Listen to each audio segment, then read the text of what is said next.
अभी कुछ देर पहले चिराग पासवान ने यह बयान दिया कि एनडीए से गठबंधन को लेकर हमारी बातचीत तय हो गई है, सारी चीज़ें सुलह हो गई है। जिसके बाद हमारे साथ बातचीत करने के लिए संजय शरफ जी हैं राष्ट्रीय लोक जनशक्ति पार्टी की तरफ से। अभी चिराग पासवान जी का बयान आया कि बिल्कुल समझौता हो गया है, जो वो चाहते थे ऐसा कुछ हुआ और हमारी बातचीत हो गई है। इसको लेकर क्या कहेंगे आप? अच्छी बात है, उनकी बातचीत हुई है तो ठीक बात है। बातचीत तो हमारे राष्ट्रीय अध्यक्ष माननीय पुष्पति पारस जी भी कर रहे हैं और इसमें कोई ऐसी बात नहीं है। जब गठबंधन की बात जिस वक्त चलती है, हम लोग 25-26 साल से गठबंधन में बैठे हैं। हम लोगों ने एनडीए भी देखा, फिर यूपीए भी देखा, फिर अब आज एनडीए में है। तो ये बातचीत चलती रहती है और बातचीत एक साथी के साथ नहीं होती है कि बाकी साथियों को छोड़कर उसको बोला जाए, वो बाहर आके बोलेगा। तो ऐसा कुछ नहीं है। हम चाहते हैं कि जब बीजेपी के माध्यम से प्रॉपर स्टेटमेंट आ जाता है तो after that statement we will all take proper decisions. कोई ऐसी बात है नहीं। तो सर, जो अभी सूत्रों के हवाले से खबर आ रही है, खास करके सीटों को लेकर कि 5 सीट जो है वो चिराग पासवान के खाते में जा चुका है, वही पशुपति पारस नाथ जी को अभी कोई सीट को लेकर, आवंटन को लेकर इस पर कुछ सामने नहीं आया। तो इसको लेकर इस पूरे बात को लेकर आप कैसे देखते हैं जो खबर आ रही है? अरे, जब सब कुछ उसी को उसके हिसाब से दे रहे हैं तो फिर हम लोग अपनी राजनीति का बैग बिस्तरा बंद करके बैठ जाए घर में। ऐसे नहीं ना होता है। जिसका पुष्पति पारस जी का पिछले 40, 45, 50 साल से उनका एक्सपीरियंस है, ग्राउंड जीरो पर काम किया है और एक्टिव पॉलिटिक्स में 8-8 बार एमएलए बन चुके हैं, अभी एमपी बन चुके हैं, मंत्री बन चुके हैं, बिहार में भी कितनी बार मंत्री थे। तो उसमें कोई ऐसी बात है नहीं कि गवर्नमेंट ऑफ इंडिया में पर्टिकुलरली अगर आप पॉलिटिकल शेप में देखेंगे तो जहाँ पर गवर्नमेंट ऑफ इंडिया में मंत्री भी है पारस जी, और साथ में पॉलिटिकल शेप में अगर हम देखें तो पॉलिटिकल शेप में is more experienced than any other person. तो उसमें कोई ऐसी बात है नहीं कि मेरे को लगता है कि हमारे साथ 4 एमपी होके हमारे साथ बातचीत नहीं होगी, जिसके पास कुछ भी नहीं है और वो कह रहे हैं कि वहाँ पर वो जलसा गैदरिंग करता है। जलसा गैदरिंग एक अलग मसला है। हमारे स्वर्गवासी नेता माननीय रामविलास पासवान साहब जब जलसा करते थे, लाख 1.5 लाख लोग मैंने देखा है जलसों में। फिर उस कैंडिडेट को अगर हम वोट एनालाइज करते थे 4000, 8000 से ऊपर नहीं आता था। तो जलसा गैदरिंग डज नॉट मीन। पारस जी का देखना है इसका एक्सपीरियंस कितना है, तजुर्बा कितना है, ग्राउंड जीरो पर इसकी पकड़ कहाँ पर है। और जहाँ हाजीपुर की बात है वहाँ इनकी लेगेसी है।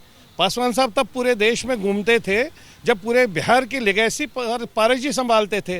तो आई डोंट फील कि बीजेपी इतनी इमेच्योरिटी में आके उसको सब कुछ देंगे और इनको बोलेंगे कि नहीं जी आपके लिए कुछ नहीं है। सर, आपने अभी तुरंत मीटिंग की बात बताई कि जेपी नड्डा से मुलाकात की, तो मुलाकात में किन विषयों पर बातचीत हुई?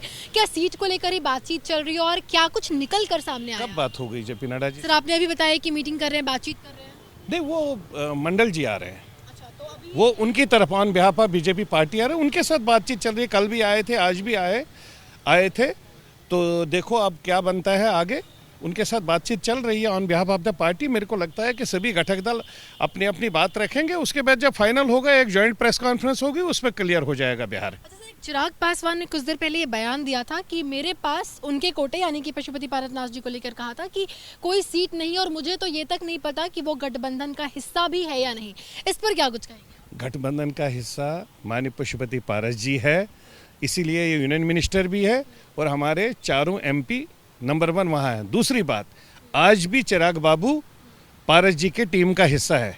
6 एमपीज में नेशनल प्रेसिडेंट भी, लोकसभा के अध्यक्ष भी पशुपति पारस जी है और उसी अध्यक्षता के अंडर में चिराग बाबू भी एक एमपी है। वहाँ पर अभी तक वो एलजेपी आर को न कहीं पर रिकॉग्निशन मिली है, न हकीकत में आरएलजेपी को कहीं। वहाँ पर अभी भी एलजेपी ही चल रहा है।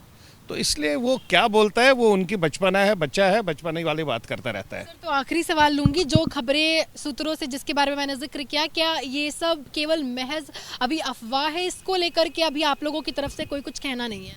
नहीं, हम लोग तो इसको कोई इतना सीरियस नहीं लेते हैं। जब तक असली मेन नेतृत्व जब तक बात नहीं करता है या हमें बोलता है कि हमने उसको क्या दिया, तो देन पॉलिटिकल शेप में हर एक के पास ऑप्शंस होते हैं। और आगे पार्लियामेंट्री बोर्ड जब बैठेगा तो अपने अपने ऑप्शंस निकल जाएंगे। तो आगे क्या मंत्री जी मिलने वाले हैं बीजेपी के बड़े नेताओं से? आएगा, उनके नेतृत्व को हमारी जरूरत होगी। नहीं, ऑफ कोर्स जब बीजेपी के साथ तो अभी टच चल रहा है। हमारा तो मेन भाजपा के साथ ना गठबंधन है, तो भाजपा जिस तरीके से आगे चल रही है तो हम लोग उसका स्वागत कर रहे हैं। जो भी फाइनल डिसीजन होगा वो उसका भी स्वागत करेंगे। बहुत शुक्रिया सर बातचीत करने के लिए। तो आपने सुना संजय शराफ जी को साफ तौर पर कहना है कि जो तमाम तरह बयान चिराग पासवान की तरफ से लगातार दिए जा रहे हैं, आज भी जो बयान दिया, उसके बाद सीटों को लेकर सूत्रों की तरफ से जो खबर आ रही है, सब खबर निराधार है। अब इस पर उन्होंने कुछ भी नहीं कहा, चुप्पी साधी। उनका कहना है कि भाजपा के नेतृत्व जब सामने आकर कुछ खुलकर कहेंगे, उसके बाद वो इस पर यानी कि उनकी पार्टी की तरफ से इस पर कोई बयान दिया जाएगा। कैमरा पर्सन सुनील पांडे के साथ मैं मेघा उपाध्याय, एबीपी न्यूज़, दिल्ली।